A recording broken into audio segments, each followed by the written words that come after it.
को दृष्टि में रखते हुए इस तरह से बनाई गई है कि हम अपने इश्यूज को देखिए। ये भी जरूरी है कि ऐसे इश्यूज जहां पर बहुत कुछ हो रहा और पब्लिक के सामने नहीं आ रहा, उनको भी एक्सपोज करना भी बहुत जरूरी है। और फिल्मी प्लेटफॉर्म एक ऐसा प्लेटफॉर्म है जहां से हम अपनी बात इजीली लोगों तक पहुंचा सकते हैं, लेकिन हाँ, उसको पहुंचाने का तरीका ऐसा होना चाहिए कि किसी तरह का कोई फसाद ना हो, किसी तरह के कोई दंगे ना हो, या किसी रिलीजन को हिट ना करता हो, उनकी धार्मिक आस्थाओं को हिट ना करता हो।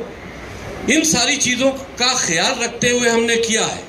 लेकिन अगर ये कहा जाए कि हम गजवाए हिंद पर पर्दा डाल देंगे, अगर ये कहा जाए कि हम जिहाद के ऊपर पर्दा डाल देंगे, ये कहा जाए कि हम इस्लामिक कट्टरता के ऊपर पर्दा डाल देंगे, तो हम समझते हैं कि इस पर पर्दा नहीं डालना चाहिए, इसको एक्सपोज करना चाहिए ताकि लोग बातों को समझें। और जो इस तरह की नफरत फैलाने की गतिविधियां भी इस देश में चलती हैं, वो भी इस बात को समझें कि वो एक्सपोज हो रही हैं, वो भी समझें, ताकि वो भी अपनी एक्टिविटीज को उनकी जब एक्सपोज होगा तो उनमें कमजोरी पैदा होगी, और जब कमजोरी पैदा होगी तो हमारा देश सुरक्षित होगा और ये सारी चीज़ें हमारे देश से ख़त्म हो जाएं।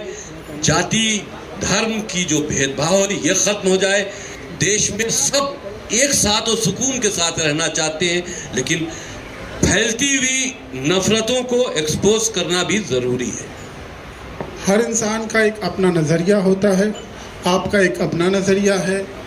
आपको कभी ये डर नहीं सताता कि मैं इतने लोगों के विरोध जाता हूँ, शायद ये फिल्म रिलीज़ के बाद किसी एक तबके की भावनाओं को आहत भी पहुँचे, किसी तरह के फतवे भी निकले, उस चीज़ के लिए आप किस तरह से तैयार हैं? देखिए, आपकी इन्फॉर्मेशन के लिए बता दूं कि मैंने जो चीज़ भी देश के हित में अपनी बात को उठाया है, तो कट्टरपंथी जो हमारी बातों से हमसे नाराज़ होते हैं, तो उन्हीं ने मेरे सर काटने के फतवे पहले ही से दे चुके हैं।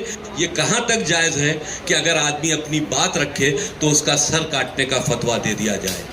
5 करोड़ रुपए तक का इनाम मेरे सर के ऊपर रखा गया है, मेरी ज़बान काटने पर इनाम रखा गया है।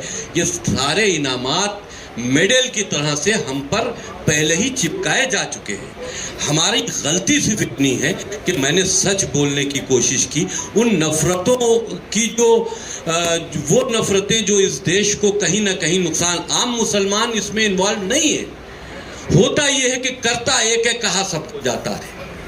तो जो कर रहे हैं उनको एक्सपोज करना, ये हमारे देश के मुसलमानों के हित में भी है कि वो इसमें इन्वॉल्व नहीं है। लेकिन ऐसी विदेशी ताकतें, ऐसी विदेशी मानसिकताएं जो हमारे देश के अंदर सरकारी सपोर्ट से, या हम यूं मान लें कि वेस्ट बंगाल में जो इस वक्त मौजूदा हुकूमत है टीएमसी की, उसके सपोर्ट से अपनी जड़ों को मजबूत कर रही है, तो हमारे देश के लिए खतरा है और देश के साथ साथ में भाईचारे के लिए खतरा। तो इस चीज़ को अगर इसके लिए हमको और भी कोई खमियाजा भुगतना पड़े, मेरी जान भी चली जाए, तो मैं इस संघर्ष में, मेरा संघर्ष जारी है, मैं उससे पीछे नहीं हटता। हेलो, मेरा प्रश्न सनोज जी से है। सर, पहली बात तो आपका बहुत शुक्रिया कि आपने ऐसी पिक्चर बनाई, और ये एक रियली आई ओपनिंग है हम सब हिंदुस्तानियों के लिए।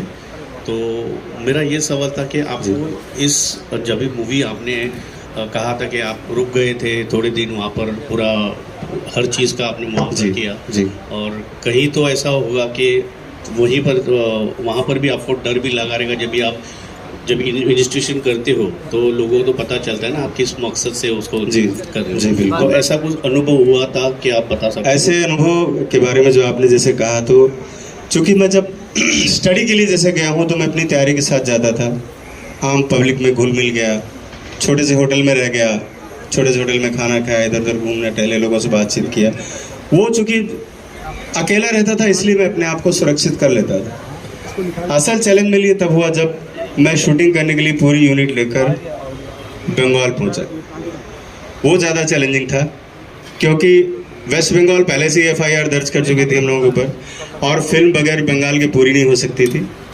उस फिल्म को उस हालात में पूरी करना जहाँ पर आपकी 100% आबादी बांग्लादेशी लोगों से भरी हुई हो, वहाँ पर शूटिंग करना ये बहुत बड़ा चैलेंज था।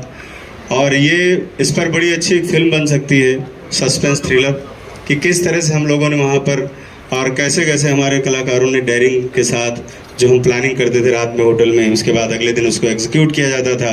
कुछ लोग बीच बीच में गड़बड़ भी करते थे, तो वो सब चीज़ें भी संभालना बड़ा एक चैलेंजिंग था।